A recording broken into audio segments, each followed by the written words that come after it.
মানুষ হলো আল্লাহ তাআলার এমন এক সৃষ্টি যার নিজের ইচ্ছা আছে। আমরা তার কথা মানতেও পারি নাও মানতে পারি। তাই আল্লাহ আমাদের সৃষ্টি করেছেন, আমরা হলাম তার সৃষ্টির সেরা, আশরাফুল মাখলুকাত। তবে আমরা আল্লাহ তাআলার কথা মানতে পারি নাও মানতে পারি। যদি আল্লাহর আদেশ মানেন তাহলে জান্নাতে যেতে পারবেন, তাহলে বেহেশতে যাবেন, স্বর্গে যেতে পারবেন।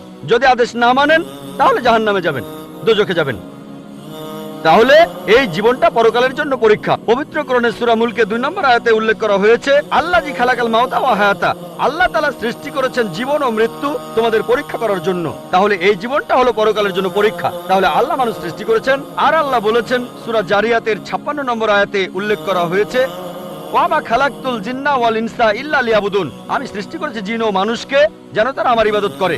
তাই আমাদের উচিত আল্লাহ তাআলার আদেশ নিষেধগুলো মেনে চলা। তাহলে আমরা আল্লাহ সুবহানাহু ওয়া তাআলার অন্যরকম সৃষ্টি যার নিজস্ব ইচ্ছা আছে, আমরা আল্লাহ তাআলার আদেশ মানতে পারি আবার নাও মানতে পারি। অন্যান্য সকল সৃষ্টি যেমন তারা, গাছ, পাহাড়, পবিত্র কোরআন বলছে তারা আল্লাহ তাআলাকে সেজদা করে, তার সামনে নতজানু হয়, আল্লাহকে মানে।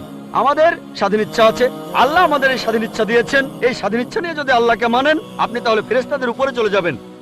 আর যদি আল্লাহ তাআলাকে না মানেন তখন হবেন শয়তানের সহযোগী।